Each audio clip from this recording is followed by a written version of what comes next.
Another key issue in operant conditioning is timing.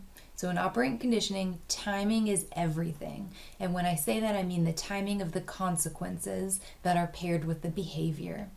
So think about an example in your life about a consequence that occurred as a result of you engaging in a behavior. Typically, in order for us to pair a consequence with the behavior in our mind, it has to occur pretty soon after that behavior, right? So right after you work out, you feel really good.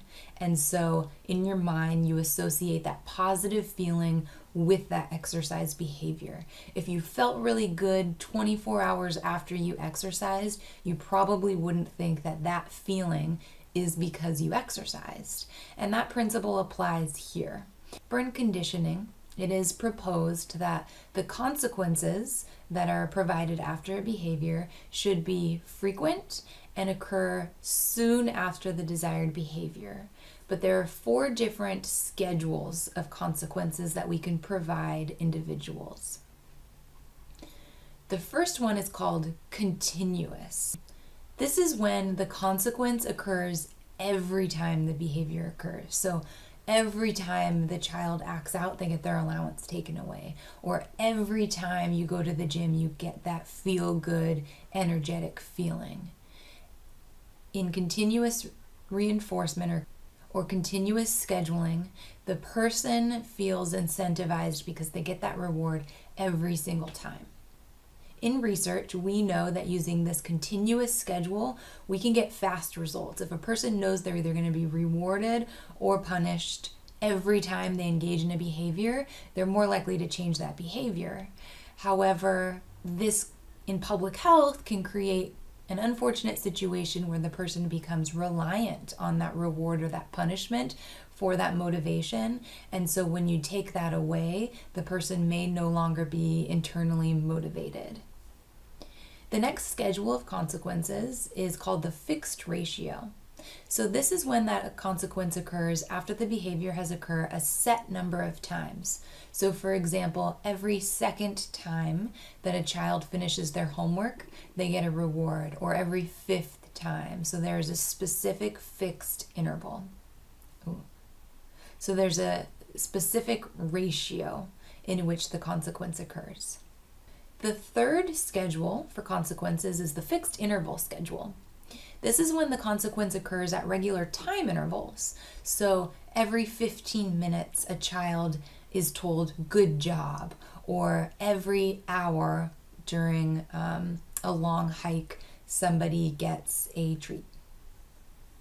Finally, the last schedule of consequences is called variable interval, and this is when there's no pattern to the consequence. A person can engage in a positive behavior 10 times without ever receiving a reward, or somebody can do something bad 10 times without ever receiving a consequence. So this is the trickiest to use when you're working with individuals, and it's also the trickiest for individuals to respond to if they don't foresee any sort of pattern or guarantee that they're going to receive some sort of penalty or reward. Then that may not necessarily be motivating for them to change their behavior. A final principle that we'll talk about today with respect to operant conditioning is behavioral shaping. We know that it is really hard to make behavior changes, and it's also really unrealistic to ask people to make behavior changes all at once, especially if they're large behaviors. So to go from smoking 5 packs a day to 0 is really hard for individuals to do, or to go from not working out at all to working out every day is really hard. And so when you are trying to use operant conditioning to get people to change their behavior, it's best to work in incremental steps. So when you're first setting up your system of consequences, maybe you ask the person to exercise once a week for a month, and then after that month, when they get used to it, then you up it. So they get that reward or that punishment or that reinforcement or that punishment if they go to the gym twice in a week for a month, and so on. So we want to slowly get people into the routine of a new behavior. Now, operant conditioning in practice is referred to as behavior modification. This is a technique that's used in teaching, psychological therapy, and parenting, among other situations, that's based on operant conditioning. And the underlying principle of behavior modification is to work within the individual's existing environment, so how they operate on a daily basis, to identify reinforcements and punishments that are realistic within that environment to get them to change that behavior. So this could be working with parents of a child. So in their own home, they can establish some sort of system of reinforcement or punishments, or working with somebody's actual physical environment to see what reinforcers or punishments already exist that you can kind of capitalize in their intervention. Now, the final thing to talk about today is kind of a sister theory to operant conditioning, and this is the stimulus response theory. This theory talks about what happens before a behavior that inspires it, whereas operant conditioning is more about what happens after the behavior. So what happens before a behavior to inspire it is referred to as a stimulus. So that's why it's called the stimulus response theory. Now, many of you have probably heard of an experiment about Pavlov and his dog. What Pavlov did is he rang a bell, and then when he rang that bell, he gave his dog food. And he did this over and over and over. And so that the sound of the bell was mentally associated for that dog with the food. So then what he eventually did is he took away the food, and when he rang the bell, the dog would salivate because he anticipated the food. So this is not something we can probably repeat in the exact way in humans, but we can use these same concepts.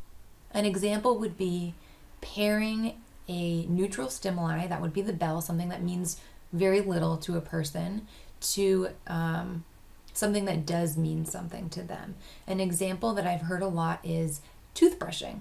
Most people brush their teeth without thinking about it at night. It's not associated with any sort of behavior or outcome other than brushing their teeth. Well, I've heard many physicians tell their patients that if every time they brush their teeth, that serves as their cue to take their medicine, then that can become their routine. So that every time they brush their teeth, which for most people is every day, they now remember, oh, I have to take my medicine. That can really work to help somebody change a behavior or start adopting a healthy behavior. Another way that we can use the stimulus response theory in practice is working to change an individual's environment and relationships to provide different stimuli that do a couple of things. We want to provide stimuli that encourage a person to engage in a healthy behavior. So building a walkable neighborhood, that's changing a person's physical environment, and that might serve as a cue to an individual that they can go for a walk or they can be more active. And then we also want to provide stimuli when necessary to discourage unhealthy behaviors. So by banning smoking in public places, putting that no smoking sign that everybody now recognizes in public places, that can discourage the future occurrence of that behavior.